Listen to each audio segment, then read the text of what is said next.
நிஜ வாழ்க்கையோ போன்றது. எல்லாரும் சகோதரர் மாண்புமிகு தளபதி ஸ்டாலின் அவர்கள் நான் உரையாற்ற எழுவதற்கு முன்பு என் செவியோரத்தில் கூறினார், அடாத பழியை திராவிட முன்னேற்ற கழகத்தின் மீது புல்லர் கூட்டம் சுமத்த புறப்பட்டு விட்டதே. ஜனநாயகமா அல்லது வெறித்தனமான கோர தாண்டவம் ஆடப் போகின்ற பாசிச வெறியாட்டமா என்ற கேள்விக்கு விடை காண்கின்ற இந்த தேர்தலில் தெற்கு சீமையில் தக்காண பீடபூமியின் தென்பகுதியில் தமிழகமும் புதுவையும் உள்ளிட்ட 40 தொகுதிகளிலும் தளபதி ஸ்டாலின் அவர்கள் தலைமையிலான கூட்டணியின் அத்தனை வேட்பாளர்களும் வெற்றி பெற்று இந்தியாவினுடைய எதிர்கால அரசியல் தலைவிதியை தீர்மானிக்க இருக்கிற நேரத்தில் மிக ஆபத்தான துருப்பு சீட்டை இந்திய பிரதமர் நேற்று முன்தினம் வீசுகிறார். நான் அஞ்சுகிறேன், அடுத்து வருகிற 10 நாட்களில் இன்னும் எத்தகைய ஆபத்தான செய்திகளை அச்சுறுத்தல்களை தரப்போகிறாரோ என்று நான் அஞ்சுகிறேன். இந்துத்துவா கூட்டம் எந்த வன்முறையிலும் ஈடுபட்டதில்லை இத்தனை நூற்றாண்டுகளில் என்று கூறிவிட்டு சமய நல்லிணக்கத்தை நாடுகின்றவர்களை சாடுகிறார். நாடாளும் பிரதமர் மாண்புமிகு நரேந்திர மோடி அவர்களே, மறந்து விட்டதா 48 ஜனவரி 30 பிர்லா மாளிகை பிரார்த்தனை கூட்டம் சுட்டுக் கொண்ட கொடியவன் அதே இந்துத்துவ கூட்டத்தின் பிரதிநிதி நாதராம் விநாயக கோட்சே தானே? அதை மீண்டும் அரங்கேற்றுவோம் என்று 2 மாதத்துக்கு முன்பு மகாத்மா காந்தியை போன்ற உருவத்தை செய்து இந்து மகா சபையினுடைய தலைவி கைத்து பாக்கியால் சுடுவதை போல் காட்சியை நிர்மாணித்து நெஞ்சிலிருந்து ரத்தம் கொட்டுவதை போல அந்த உருவத்தை கீழே சாய்த்து நாங்கள் இப்பொழுது காந்தியை சுட்டுக் கொன்றோம், தீ வைத்து கொளுத்த போகிறோம் என்று நெருப்பு வைத்து கொளுத்துவிட்டு இனி ஊருக்கு ஊர் கோட்சே சிலை வைப்போம், கோட்சே வாழ்க என்போம், காந்தியை மீண்டும் மீண்டும் சுடுவோம் என்று சொன்ன செய்தி நாட்டின் பிரதமரே உங்களுக்கு தெரியாதா? லட்சக்கணக்கிலே திரண்டிருக்கிறார்கள் கோவையிலே தளபதி ஸ்டாலின் உரை கேட்க காத்திருக்கிறார்கள் என்று இந்த அரை நொடி பொழுதிலே உங்களுக்கு தகவல் தருகிற சாதனங்கள் அத்தனையும் இருக்கிறது. இந்த கொடிய செய்தி உங்களுக்கு நெஞ்சில் திகிலை மூட்டவில்லையா? நெஞ்சு நடுக்கவில்லையா? உலகம் போற்று முத்தமரை இந்த நாட்டுக்கு காந்தி தேசம் என பெயரிட வேண்டும் என்று அறிவாசான் பெரியார் சொன்னாரே. மார்ட்டின் லூதர் கிங்கும் நெல்சன் மண்டேலாவும் எங்கள் உள்ளத்தில் உந்துதலை ஏற்படுத்திய தலைவர் என்று சொன்னாரே. அவரை மீண்டும் சுடுவோம் என்று சொன்ன செய்திக்கு கண்டனம் தெரிவித்தீர்களா? யோகி ஆதித்யநாத் என்ற உங்கள் கொத்தரைக்கு உத்தரவிட்டு கைது செய்ய சொன்னீர்களா? அதை விட்டுவிட்டு ஒரு சமயத்துக்கு இந்து மதத்துக்கு எதிராளிகளை போல சித்தரிக்க முற்படுகிற இந்த பித்தலாட்டத்தை தூள் தூளாக நொறுக்கி காட்ட எங்களால் முடியும்.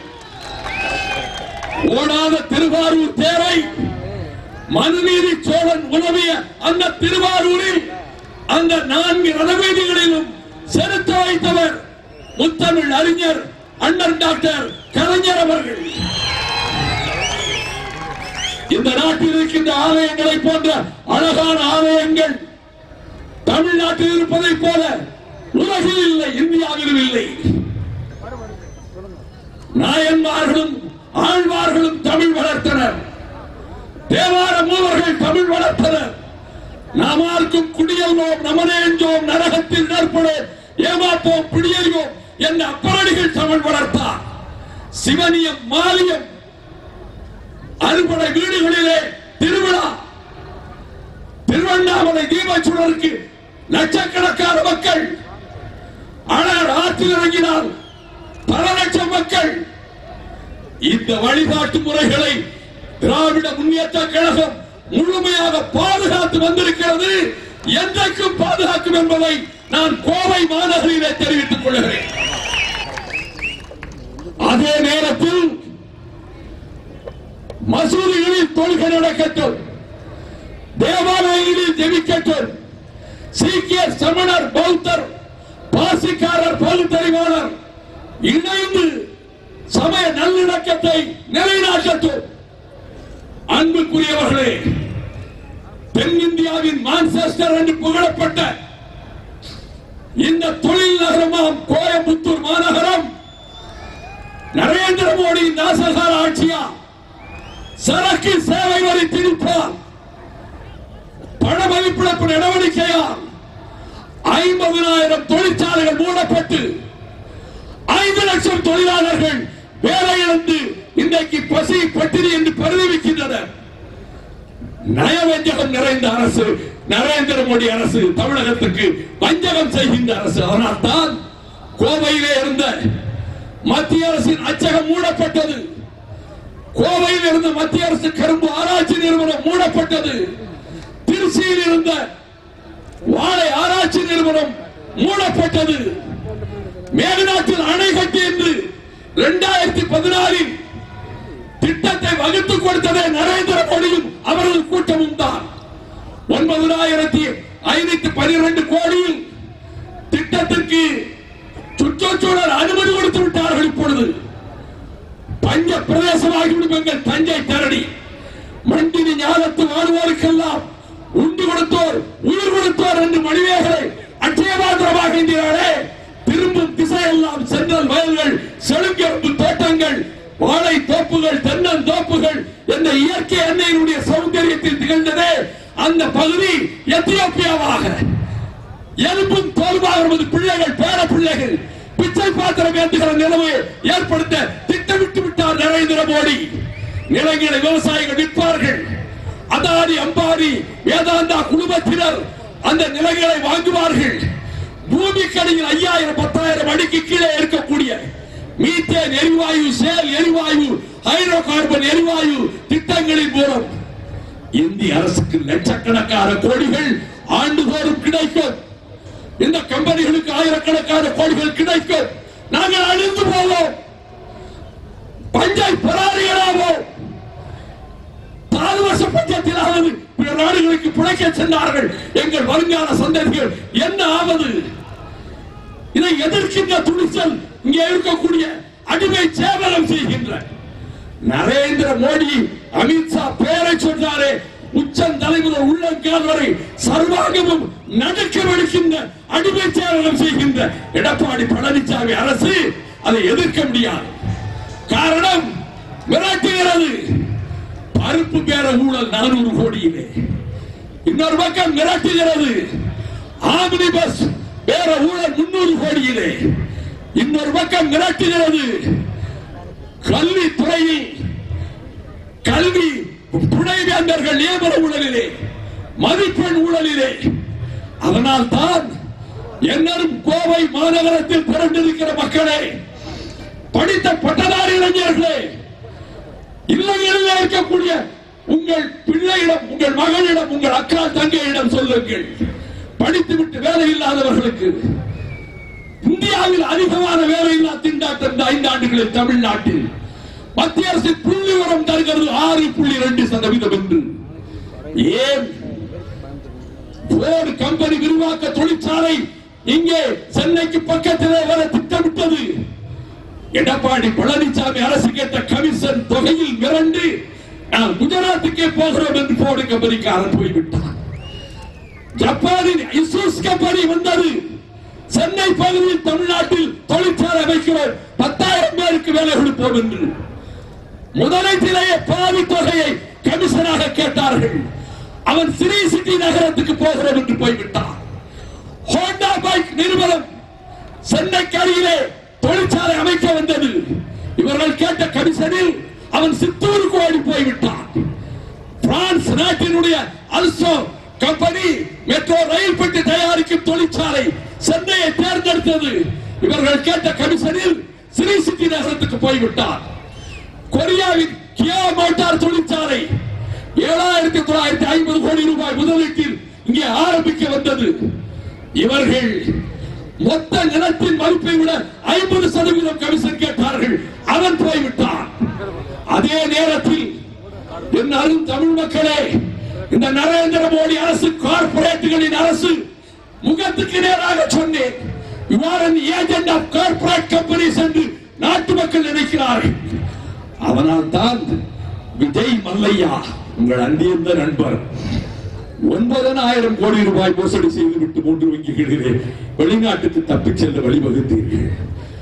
உங்களுக்கு மிக நெருக்கமானவர் நீரவ் மோடி பஞ்சாப் நேஷனல் வங்கியில் 13,500 கோடி ஊழல் செய்துவிட்டு வெளிநாட்டுக்கு போக ஏற்பாடு செய்து கொடுத்தீர்கள். விஜய் கோத்தாரி 3,850 கோடி மோசடி செய்துவிட்டு போக ஏற்பாடு செய்தீர்கள். நிதின் சர்வேஸ்வரா ஸ்டெர்லிங் பயோடெக் நிறுவனம் ஆந்திராவின் 9,500 கோடி மோசடி செய்துவிட்டு போக ஏற்பாடு செய்தீர்கள். 23 பேர் மொத்தம் 90,000 கோடி மோசடி செய்துவிட்டு வெளிநாடுகளில் இருக்கிறார்கள். ஆனால் எங்கள் விவசாய கடன்களை தள்ளுபடி செய்ய முடியாது, கல்வி கடன்களை தள்ளுபடி செய்ய முடியாது. நீ யார் தள்ளுபடி செய்வதற்கு? நான் இருக்கிறேன் என்று எங்கள் தளபதி ஆட்சிக்கு வருவோம், நாங்கள் தள்ளுபடி செய்வோம் என்றார். அதனை அப்படியே வழிமொழிந்தாரே ராகுல் காந்தி. நன்றி மிக்கவர் ராகுல் காந்தி. இந்தியாவிலேயே இவர்தான் அடுத்த தலைமை அமைச்சர் என்று பிரகடனம் செய்யக்கூடிய வன்மை என் சகோதரன் தளபதி ஸ்டாலினுக்கு இருந்ததனாலே நீட் தேர்வை ரத்து செய்வோம், படித்துக் கொண்டு போன கல்வி உரிமையை மாநில பட்டியலிலே கொடுப்போம், விவசாயிகளுக்கு என்று தனி பட்ஜெட் அறிவிப்போம்.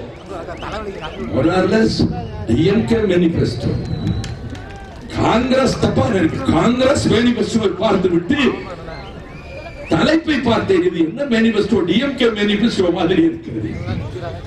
அந்த அளவுக்கு இறுதியாக ஒரு வார்த்தை, நீங்கள் மதச்சார்பின்மையை பேசிய நரேந்திர மோடி அவர்களே, யாரை சுட்டுக் கொண்டு வந்தீர்களா? கல்புர்கி சிந்திய ரத்த துளிகள் நீதி கேட்கின்றது. கோவிந்த் பன்சாரே சிந்திய ரத்த துளிகள், நரேந்திர தபால்கர் சிந்திய ரத்த துளிகள், கௌரி ரையா சிந்திய ரத்த துளிகள் நீதி கேட்கின்றன. ஸ்டெர்லைட்டில் 11வது வகுப்பு படிக்கிற ஸ்னோலின் பேசிக்கொண்டே வருகிற போது வாய் வழியாக புகுந்த குண்டு கபாலத்தை உடைத்து மண்டை சிதறி கிடந்தாலே, அந்த அர்த்தராத்திரி அந்த வீட்டுக்கு போன போது தாயும் தந்தையும் குடும்பத்தினரும் முட்டி மோதி கதறி, நாங்கள் நாதியத்து போனோமா? தலை சிதறி எங்கள் பிள்ளை கிடந்தாலே, எங்களுக்கு நீதி கிடையாதா? அடுத்த தெருவிலே ஜான்சி தூக்குவாளியிலே சோறு கொண்டு போகிறாள் பிள்ளைக்கு. வேகமாக வருகிறது காவல் வாகனம், நெத்தியிலே சுடுகிறது, தலை வெடிக்கிறது, மூளை மண்ணில் சிதறுகிறது. அந்த வீட்டுக்கு போறேன். காவல்துறையில் கண்ணியமான நேர்மையான மனிதாபிமான அதிகாரிகள் எண்ணற்றவர்கள் இருக்கிறார்கள். ஆனால் இந்த எடப்பாடி பழனிசாமி அரசு ஸ்டெர்லைட் கம்பெனிக்காரனுக்கு கைக்கூலியாக அதிகாரிகளை தேர்ந்தெடுத்து அறப்போர் நடத்த வருவதற்கு முன்பாகவே அரசு வாகனங்களுக்கு தீ வைத்து விட்டு சுட்டுக் கொண்ட கொலைபாதகர்கள் இவர்கள் சிந்திய ரத்த துளிகள். The blood spilled on the soil of Tuticorin cries for justice in this court என்று உச்சநீதிமன்றத்தில் கேட்டேன். இப்போது இங்கே கேட்கிறேன், தமிழகத்து வாக்காளர் பெருமக்களே, அந்த மக்கள் அப்பாவி மக்கள் சிந்திய ரத்த துளிகள் நீதி கேட்கின்றன. அந்த நீதிக்கு நீங்கள் எடுக்கிற சவுக்கு 1000, 5000, 10,000 கொண்டு வருவது சவுக்கால் அனுப்பி விரட்டிவிட்டு திராவிட முன்னேற்ற கழகம் போட்டியிடுகிற 18 தொகுதிகளிலும் ஜெயித்தது உதயசூரியன், ஜெயிக்கிறது உதயசூரியன். கோயம்புத்தூரில் அருவாள் சுற்றிய நட்சத்திரம் ஜெயித்தது.